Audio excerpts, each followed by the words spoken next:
वचन, प्यारा वचन, यीशु मसीह का प्यारा वचन, पाव को दीप को राह को रोशन, ये है मसीह का प्यारा वचन, ये है वचन प्यारा।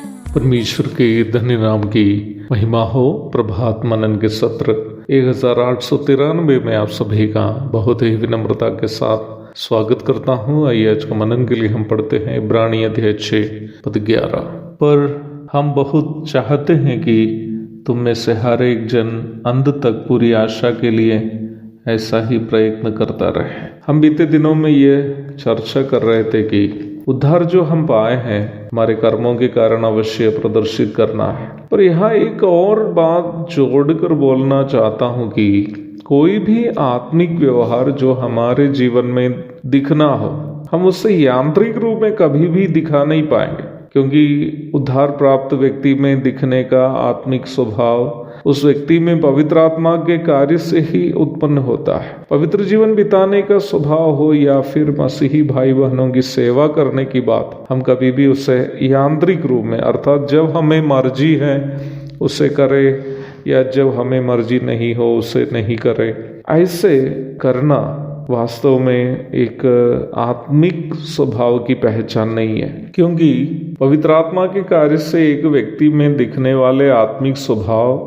विश्वासी से स्वाभाविक रूप में उत्पन्न होता है। मैं ऐसे काफी लोगों को जानता हूं जो गरीब एवं समाज के गैर प्रतिष्ठित भूमिका से ताल्लुक रखने वाले विश्वासियों को घरों में स्वीकार करना और उनकी सेवा सत्कार करना आदि पसंद नहीं करते हैं। वही कुलीन, धनी और प्रतिष्ठित भूमिकाओं से ताल्लुक रखने वाले विश्वासियों का स्वागत करना और उनकी सेवा सत्कार करनी एक सौभाग्यता समझते भी हैं। उद्धार का सही अनुभव में जीवन बिताने वाले लोग ऐसे नहीं कर पाएंगे, क्योंकि मसीही भाई बहनों की सेवा करनी पवित्र आत्मा से प्रेरित कार्य होने के कारण अतिथि के रूप में आने वाले विश्वासी कोई भी भूमिका से आने वाला क्यों न हो, उसकी सेवा सत्कार करने का आनंद उस विश्वासी को होगा जिसके घर में अतिथि आ रहा है। आप यहाँ इस बात को कभी गलत नहीं समझे कि भाई बहनों की सेवा करनी केवल उनको घर में स्वीकार करना ही है। अतिथि सत्कार को मैं केवल एक उदाहरण स्वरूप ही प्रस्तुत कर रहा था। अपने मसीही भाई बहनों के लिए किसी भी प्रकार की सेवा करनी एक उद्धार प्राप्त व्यक्ति के लिए आनंद की बात अवश्य होगी। जैसे कि मैंने पूर्व में कहा, निम्न प्रकार विश्वासी भाई बहनों की सेवा करनी पवित्र आत्मा से उत्पन्न स्वभाव होने के कारण हमारे अंदर आत्मिक खुशी उत्पन्न होने के साथ वचन हमें ये निश्चितता भी देता है कि प्रभु के नाम में हम देने वाला एक गिलास पानी भी बिना प्रतिफल पाए नहीं जाएगा। मत्ती 5:42। और गजब की बात यह है कि यदि प्रभु के एक दास को प्रभु के दास समझकर उनके योग्य सम्मान देकर हम यदि उनकी सेवा करते हैं तो वचन कहता है कि हमें प्रभु जितना वो प्रभु के दास प्रतिफल के योग्य है उतना प्रतिफल देकर आदर करेंगे। मत्ती 10:41। मैं इस बात को अवश्य जानता हूँ कि वर्तमान समय में विश्वासियों के इन अच्छे गुणों का शोषण करने वाले कई कपटी लोग भी हमारे बीच में है, परंतु वचन हमें ये आदेश देने के कारण हमें पवित्र आत्मा की अगुवाई में प्रभु के लोगों की सेवा करनी अनिवार्य है।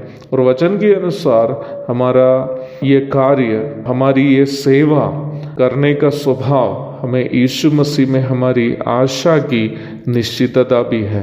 इसलिए भी अवश्य हमें एक विश्वासी के रूप में हमारे मसीही भाई बहनों की सेवा किसी भी समय उनकी आवश्यकता के अनुसार करने हेतु हमें उपलब्ध रहना है और तैयार भी रहना है। एक और शुभ दिन की धन्य कामनाओं के साथ आज का मनन मैं यहाँ समाप्त करता हूँ। प्रभु आप सबको आशीष दे। आमीन।